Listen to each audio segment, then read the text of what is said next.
Hey everyone, and welcome back to another video. And in this video, I'm going to show you how to change the time on your Honeywell Home thermostat. Now, this video is going to be particularly useful for individuals. Let's say that you just moved into a new home and you're looking to go ahead and change the time on your Honeywell thermostat.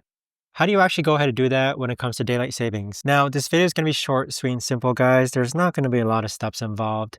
But in order to do this, what you're first going to do is that you want to go ahead and click on menu. Afterwards, you want to click on the right arrow. So we're going to click on this plus button where the right arrow is over. And then we're going to click on time. So click on select, which is over this button here. Now you have the option to change it between 12 hours and 24 hours. We're just going to select 12 hours. And then from here, this is where you're going to be able to change the time. So you can see right now, you can change the hour. So if I want to change it the hour, I would just click on plus. If I wanted to change it back in time, just click on the minus sign. After, click on select.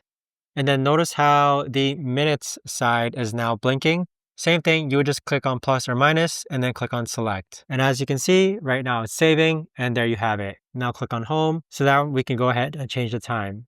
But that right there, guys, is the best and easiest way that I know of to actually go ahead and change the time on your Honeywell Home thermostat.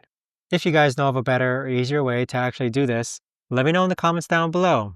I would love to know. Thanks so much for watching, everyone, and I'll see you guys all in the next video.